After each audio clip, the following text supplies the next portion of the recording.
welcome back to the show, Grammy Award-winning Canadian artist Alessia Cara. How are you? I'm good. How are you? I am fantastic. So happy to have you back on the show. So many things going on with you. First of all, I wanted to ask you, I think since you took off, I remember interviewing you just after Here like went bananas and you came to Montreal, and I interviewed you, I think in 2016. And then it just seemed like you have been on this ride ever since. And probably you only got to slow down when the world went into lockdown last year. So I'm just wondering, when that all happened, when everybody had to sit at home, were you able to kind of look back over the last 5 or 6 years and enjoy and maybe take in all the success that you've had?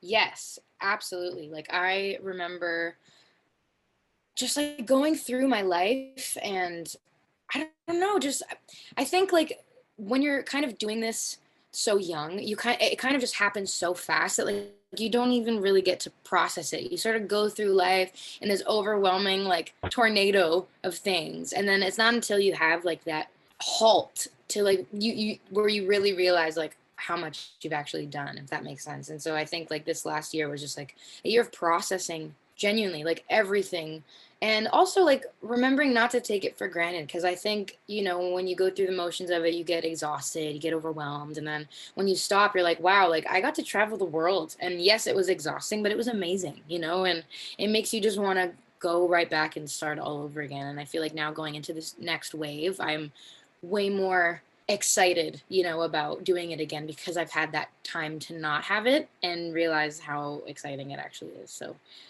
definitely a new perspective for sure.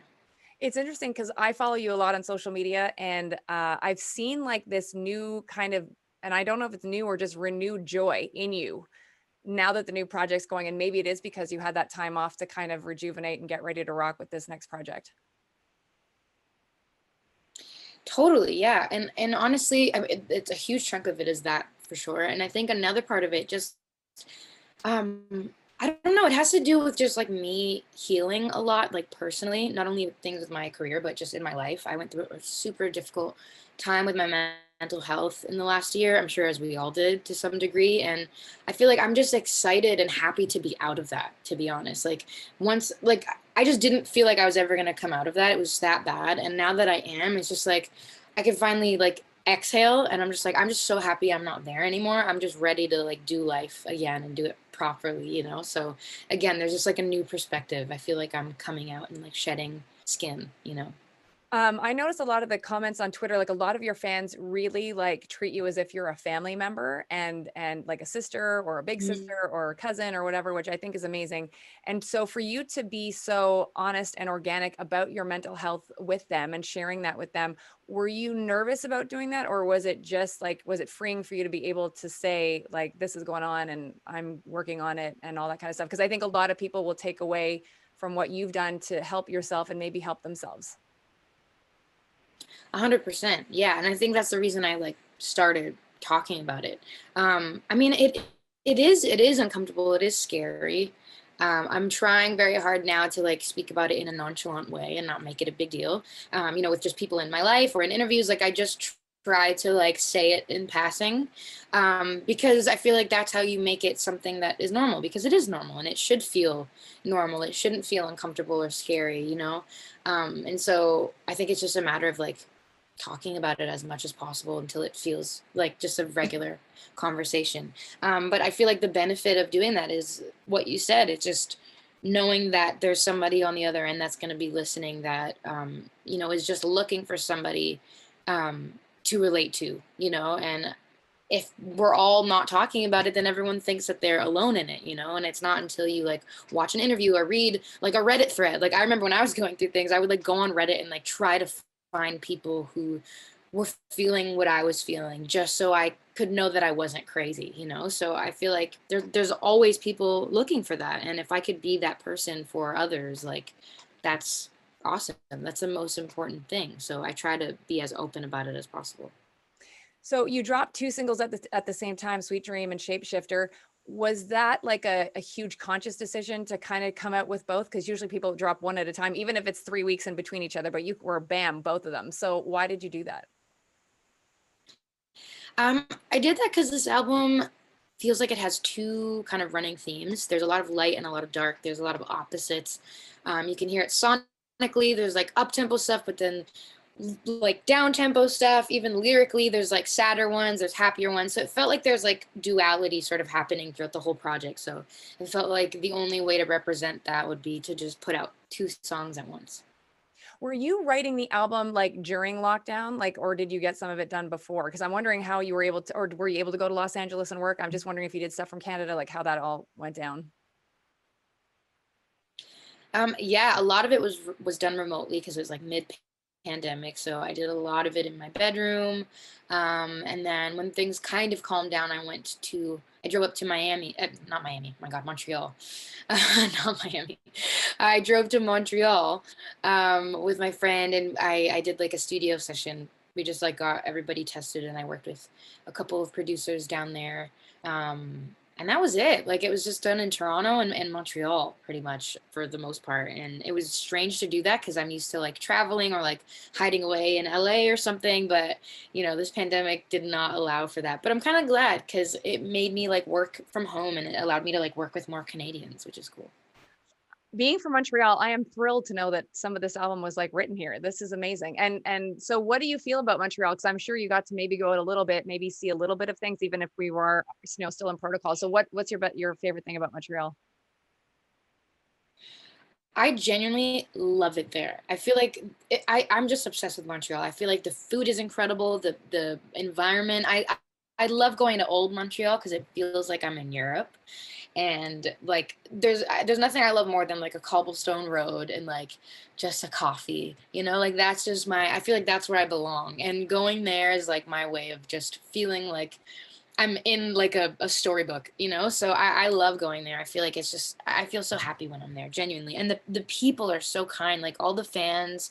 Every time I play a show there, like my band and I, we just get so emotional because there's so much energy and love, and it feels really awesome. Like I love playing there. That's perfect. Well, I'm happy to know this, and your Montreal fans are freaking out. That's for sure. I did want to ask you too, with regards to Paw Patrol, can you share your exciting news? Because this is amazing. Yeah, yeah. I got to make a song, write a song for the new Paw Patrol movie. So I feel like I should be apologizing to parents everywhere because my voice is going to be probably playing on rotation again. First Moana and then this, but it was so exciting. I like got sent the scene that they wanted me to write for, and I had never done that before. Like I wrote for a specific scene in this movie, and it was like so heartwarming to watch. And I love tapping into um, sentiments that relate to kids and like that are able to teach kids something. I feel like it's so important, and that's where like people develop. So I wanted to like write something that would hopefully be helpful for them. So, and also like I mean the parents and anyone watching, I feel like we could all relate to certain sentiments in life, no matter how old we are. So I try to do that with this song. That's awesome.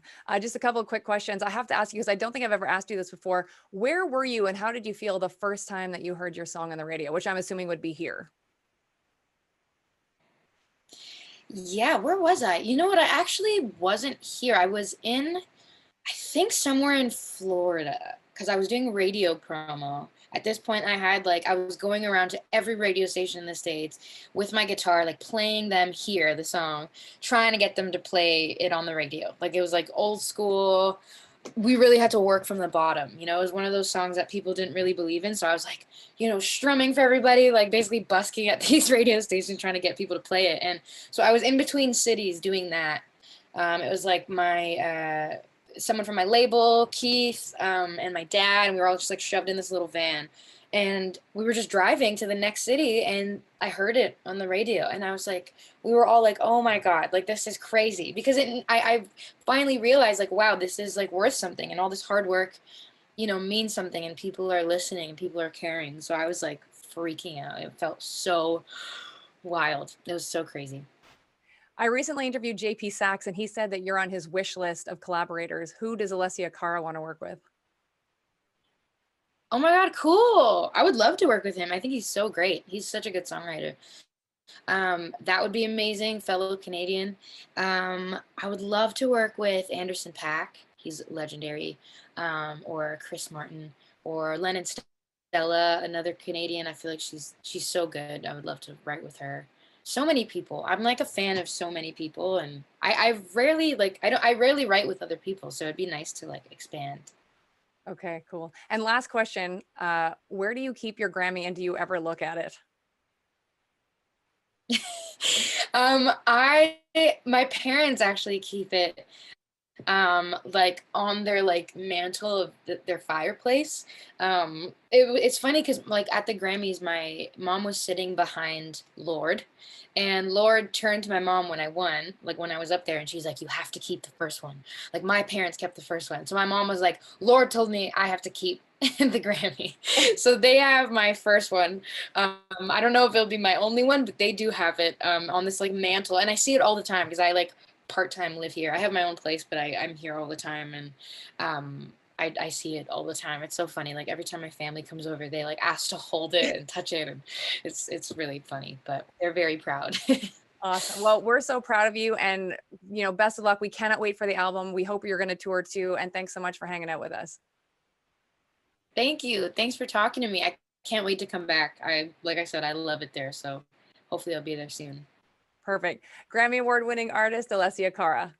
Hey, it's Kelly Alexander, and thank you so much for watching. Please make sure to subscribe to our YouTube channel, youtube.com/Kelly Alexander Show, so you are the first in line for all the cool content coming your way.